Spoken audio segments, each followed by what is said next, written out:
Happy Friday, May 24th, 2019. I'm Cheryl Fidelman. Happy Fridays with Fidelman. I am a life coach and developer of the attunement practice where I train people to heal their nervous system from childhood trauma. And today's Fridays with Fidelman topic is codependence is a belief system. So I don't believe in belief, which in and of itself is a belief, but I think it's impossible for the human brain to not have any beliefs because our brain, consciously or unconsciously, has to hang in the knowing. It has to land in the knowing, consistently land in the knowing, because it has to feel familiar. It has to feel safe. It has to feel as if it has some sort of facility control. It has to land in a domain that it can navigate consistently instead of hanging in the not knowing, which is the opposite of belief, right? Just not knowing.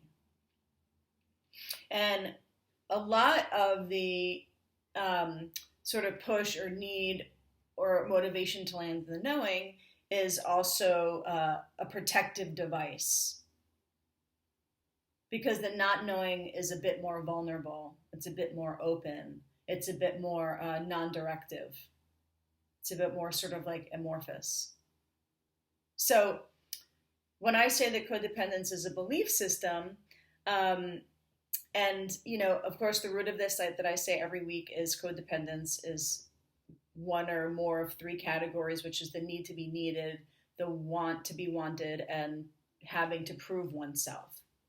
So if codependence is a belief system, then, or I'll use myself as an example, as a recovering codependent, I want this person to see me in a particular way. And the belief is if they see me in that way, then our love will be validated, or the relationship will be validated, or my experience, my existence will be validated. I want to continually people please.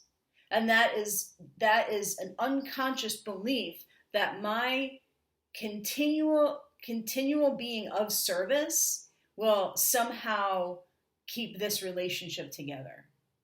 This is an unconscious underlying belief.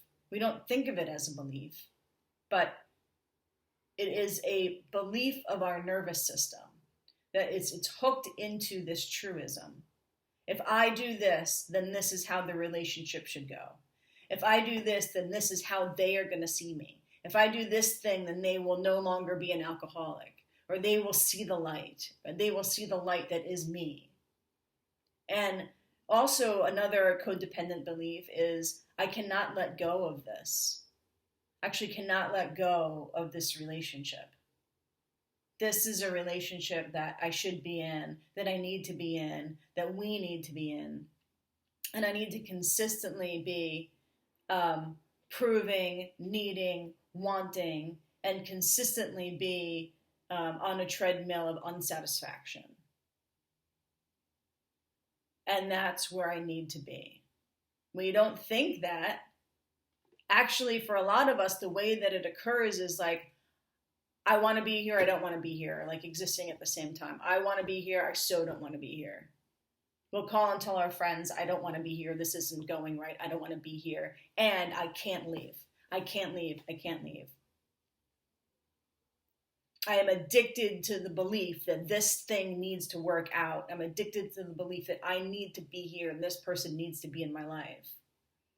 And somehow I am on multiple dimensions connected to this person.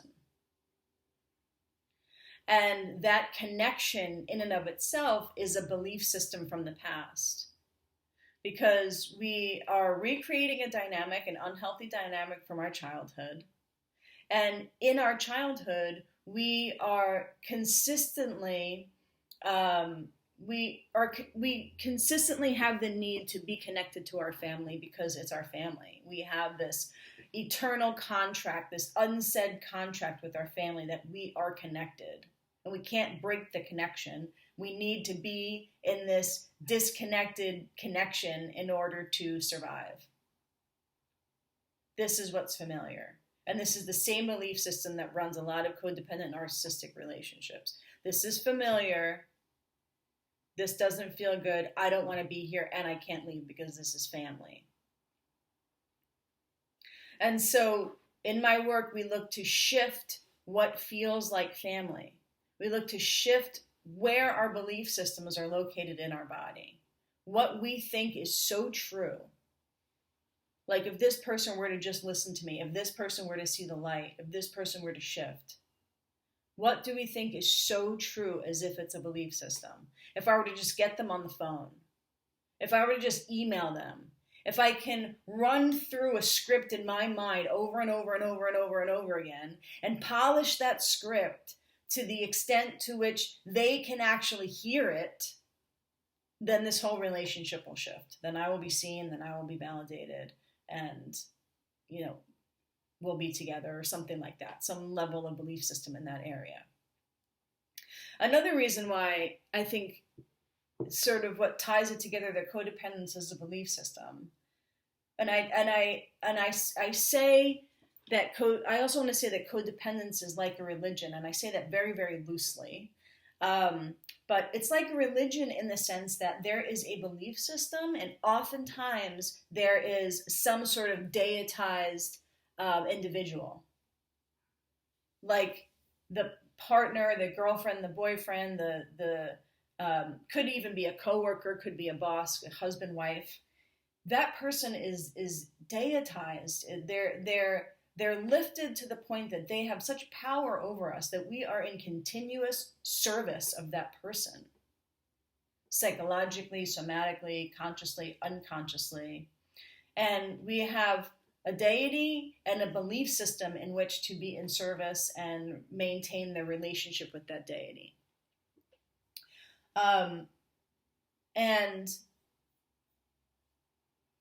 the antithesis of that would be that, and post-healing, I am a sovereign being, and my belief system is not actually connected to another person. That my movement through life and my validation and my existence is not actually dependent or codependent on another person's existence. Another piece of it is our beliefs that are set in our nervous system that we're not even aware of. Beliefs that are set in our nervous system that cause us to not feel, either to not feel, to numb out, or have such an extreme amount of feeling and sensation that our bodies and our nervous system close down and clamp down around it. And that often creates space between us and another person. And a lot of my clients say, I'm shut down, I have this space, I can't connect, and I cannot even locate why or where it is that I'm shut down. I know I am, I sense it, I can't find it, I don't know why it is, or some people know why it is because it's rooted in their childhood, but they're so frustrated because they can't locate within their system that which is having them automatically disconnect. And so I would call those belief systems, beliefs that are set in our nervous system. Our nervous system is working and operating inside of a belief system in order to protect us in ways that it needed to protect us when we were children. And so it has just cut off, numbed out, retarded our ability to feel, sense, and open in certain situations. And so in my work, I retrain your nervous system to, we actually find and locate the beliefs in your nervous system. We retrain your nervous system to feel that which it couldn't feel and wasn't able to feel and wasn't allowed to feel as a child. And it shifts the entire matrix with which your nervous system is living in and reacting to. So not only do our brains and our cognitive life need to automatically land in knowing. Our nervous system has to automatically land in knowing as well. We have to know how this is going to work out. We become predictors, foreshadowers, psychics. I know how this is going to go. And so I'm going to protect myself and sort of shape this journey because I know how it's going to go. Which in that sense, we sort of direct it to go how we think it should go anyway, when it might not have landed in that space.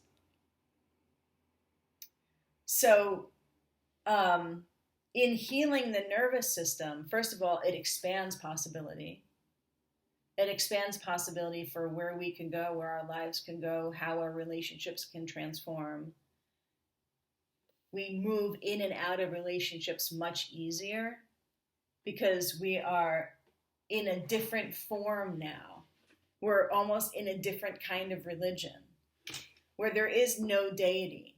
There is no one person or one person or one power or one energy that we are pulling our fulfillment from and constantly being loyal to this being in order to have our existence be fair and good. Our power is back with ourselves.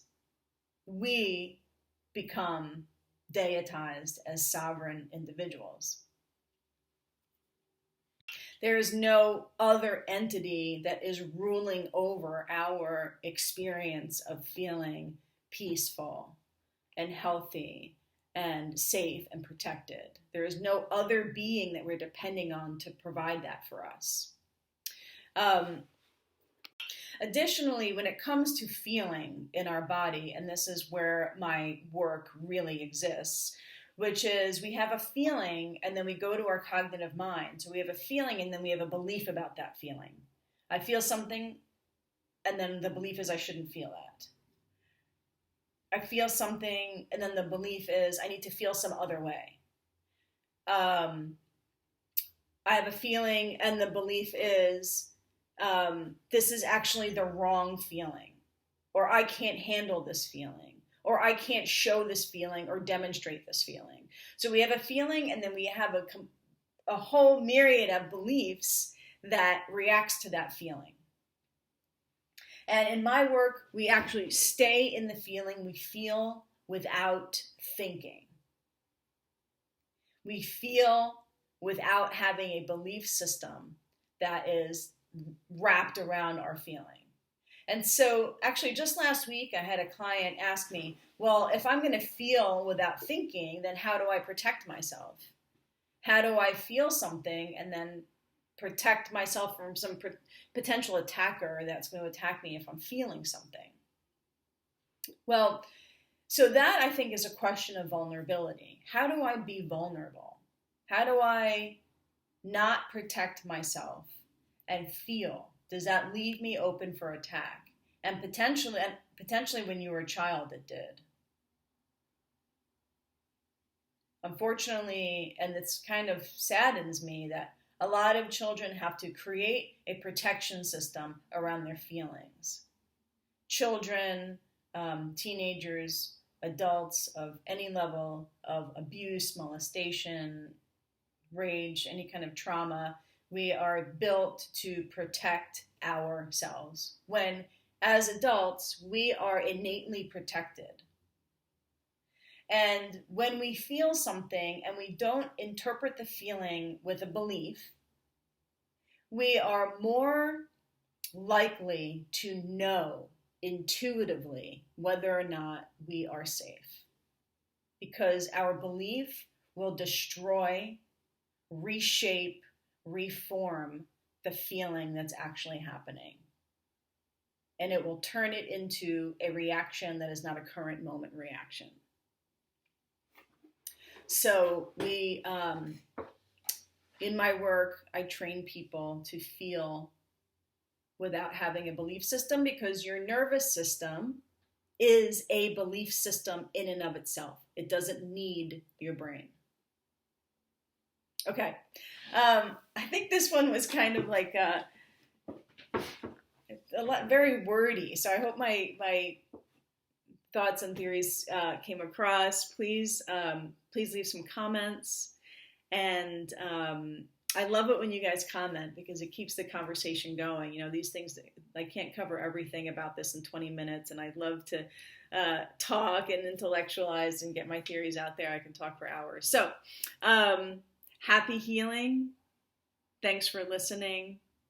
And if you take anything away from this, let me know what if you can have any experiences this week where you're feeling and then noticing your thought or belief around that feeling. It's like an automatic reaction to the feeling.